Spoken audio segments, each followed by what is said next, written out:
there, folks. Welcome to Spectrum Pulse. We talk about music, movies, art, and culture, and I'm currently in Nashville, Tennessee, the birthplace and home place of modern mainstream country music. So in the stream of that thought, let's not talk about country music whatsoever. How about that Canadian punk band like Single Mothers that dropped an album earlier this year? Why don't we talk about that? Get your money back, or get your keys back, or get your CDs back, but she's gone. I'll get your money back, I'll get your keys back, I'll get your CDs back, but the bikes, they're probably gone.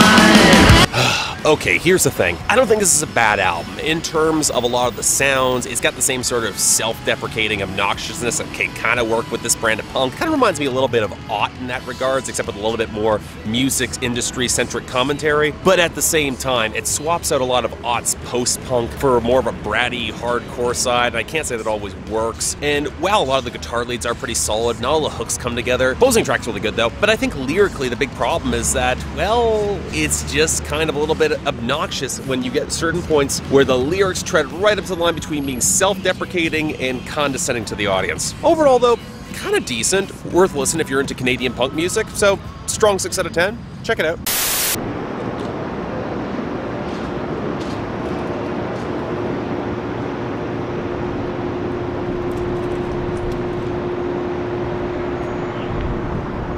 What? Figured I'd give you guys some scenery porn in these vlogs. Not Portugal, but Nashville still counts. Anyway, let's talk about this Gospel Youth album.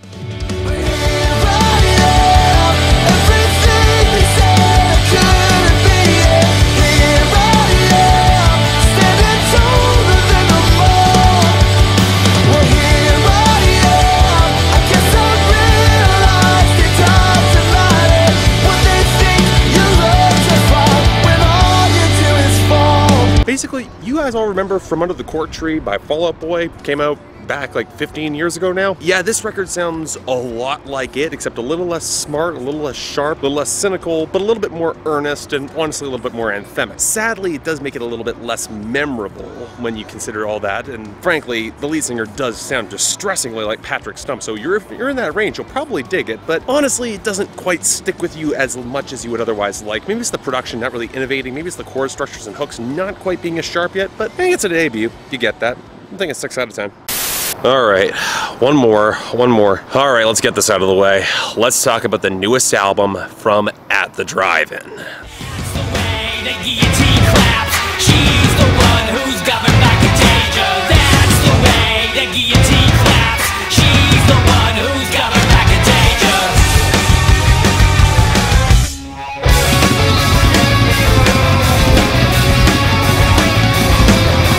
I think at this point, it's something of a lost cause, whether or not I'll really be able to get into post-hardcore. I have tried a number of times, so it's just not really a genre that clicks well with me. At the same time, though, it's hard to categorize a band like At the Drive-In into post-hardcore. A lot of people say they've got touchings of art rock and emo, and you know what? They have a couple of their albums that aren't bad. They're certainly intriguing. I can recognize the quality while knowing it's not really my thing. Unfortunately, this record, this comeback album, again, not really my thing, but it's also one of those cases where I'm not sure how much it's going to even satisfy At the Drive-In fans. I think a lot of the textures are a lot weaker. The loss of Jim Ward definitely hurts them, and there is a point where the vocals can get kind of obnoxious, and the vocal production doesn't exactly flatter this or help things get better. I don't know, there's a couple places where the lyrics come together and where the melodies come together, but not often enough. And for a comeback this long, you would have hoped for better.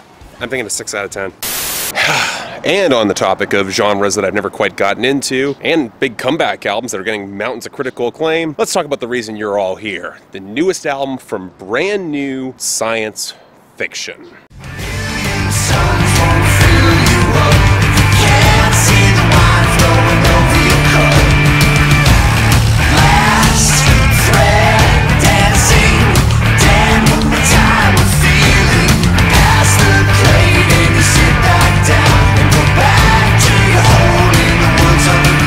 Here's the thing.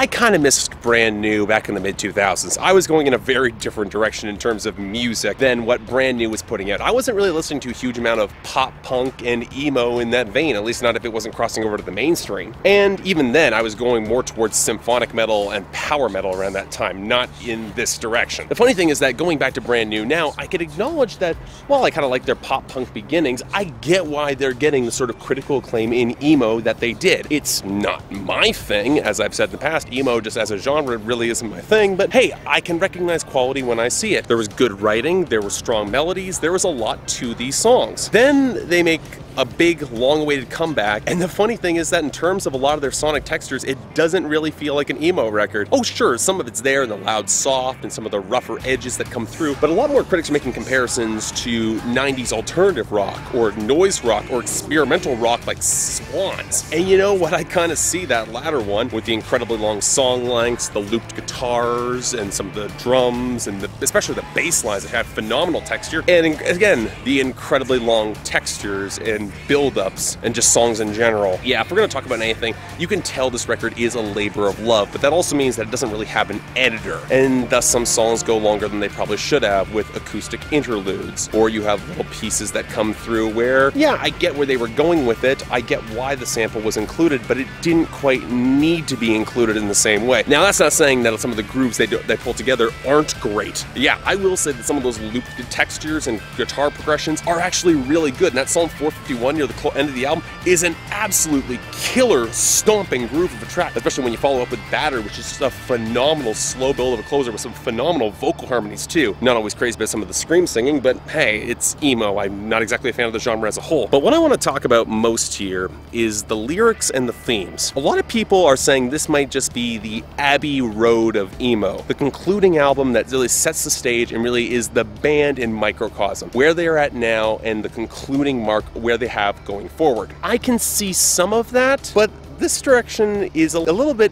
more nuanced with how Brand New approaches it. Now, of course, you're going to see elements of stuff that Brand New have talked about in the past. They're going to be talking about mental illness and therapy and religious extremism and nuclear holocaust and paranoia and depression. All that's fine, and they do a remarkably good job at being both straightforward in addressing these situations, maybe even a little bit too straightforward at spots. They could afford to have a little more subtlety, but at the same time, it works to emphasizing that central theme, because you can tell they want to put an end to these conversations. With this going to be the coda of their band, they want to be able to face whatever mental illness or stigma surrounding it with the one last therapy session and put it out of its misery once and for all. And then they come to the sharp and stark realization that mental illness doesn't work like that. Depression doesn't work like that. Sure, there can be exacerbating circumstances around it that can be cropped out of your lives, and you can tell that society, or even bucking against society, can have conditional impact upon it. But let's be real.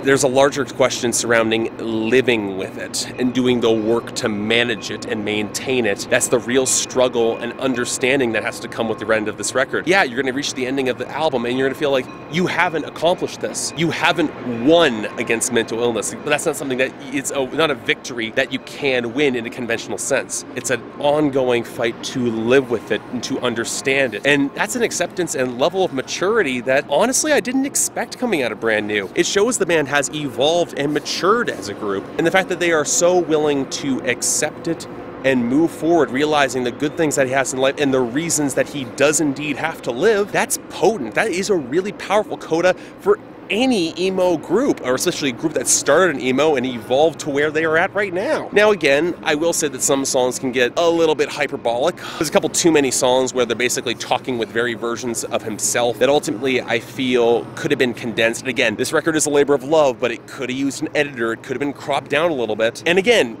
emo is not really my genre, especially in this particular vein. But as a totem pole to the end of an era, as a record that basically spells out the end of this epoch and says this is Brand New's final chapter, I had to say it's a phenomenal way to go out. And yeah, even though I'm not hugely a fan of the genre, again, this is a light 8 out of 10.